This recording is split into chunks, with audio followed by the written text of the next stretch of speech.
O texto bíblico de hoxe é João, capítulo 15, versículos de 18 a 21. Continuamos explicando o discurso que Jesús fez para os seus discípulos na última ceia.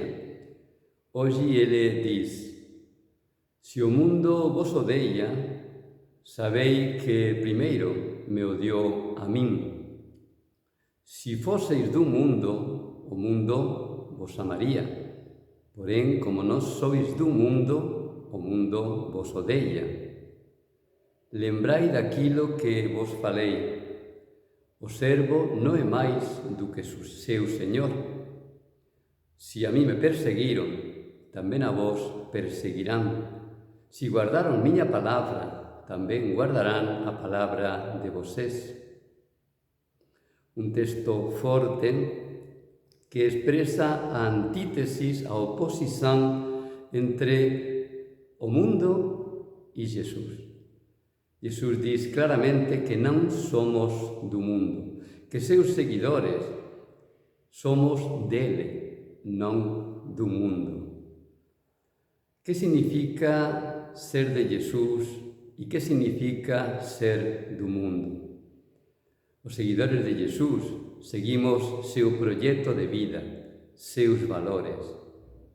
Os que seguen ao mundo son fiéis aos valores do mundo, que son ben diferentes dos valores de Jesús.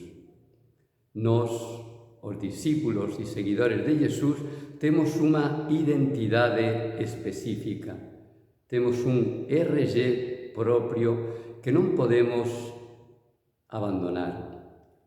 Precisamos ser fiéis a Jesús e para iso non podemos seguir os valores do mundo. O mundo promove o ter, o parecer e o fazer, enquanto Jesús promove o ser. Nos admiramos e, ás veces, gostaríamos imitar a esas persoas que na vida conseguiron ter moitos bens materiais, ter un bon carro, unha boa casa, unha boa conta no banco. Esas persoas son admiradas por aqueles que viven os valores do mundo. Esas persoas ten o grande perigo de cair na ambición. Existen tamén os que buscan parecer.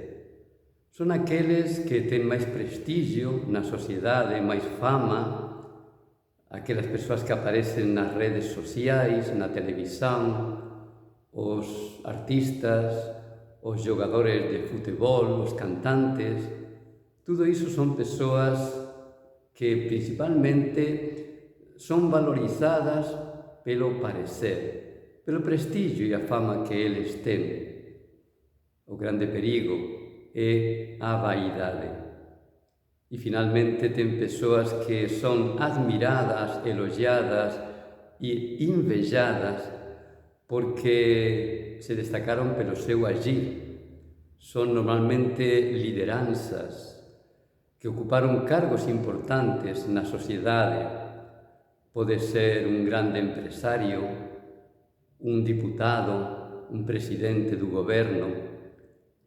Todos estes modos de comportarse que buscan principalmente se destacar por aquilo que fixeron poden cair facilmente en ese sentimento de superioridade.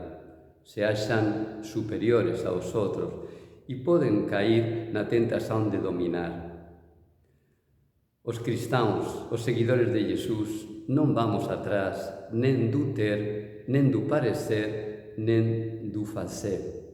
Nos centramos principalmente no ser, que foi o que Jesús promoveu. Jesús promoveu valores espirituais, o valor do amor, da justiça, da fraternidade, da paz, do perdão, da generosidade. Os seguidores de Jesús nos identificamos porque queremos viver eses valores. vivendo estes valores, seguramente entraremos en oposición con o mundo, porque o mundo non vive de acordo con os valores de Jesús. Iso pode provocar, ás veces, unha rexeição de noso comportamento, pode provocar tamén un deixarnos de lado, non darnos importancia, pode provocar tal vez que nós sejamos perseguidos pelos nosos valores. Você é capaz de aceitar ser rejeitado, incomprendido, perseguido ou até mesmo ser considerado unha persoa rara e extraña por seguir os valores de Jesús? Esta é a grande questão. Moitas persoas non conseguen ser fiéis á súa identidade e a Jesús porque o mundo faz unha presión moito forte e acaban se adaptando ao mundo e perdendo súa identidade, traíndose a sí mesmo, a súa consciencia e a Jesús. Non sellamos deses, sellamos fiéis. Tal vez, vivendo nosa fidelidade a Jesús, atraíamos outras persoas tamén para imitarnos e unirse a nós para viver os valores do Evangelio. O mundo será mellor se nós somos fiéis aos valores de Jesús. Que você teña un feliz día, Deus te abençoe.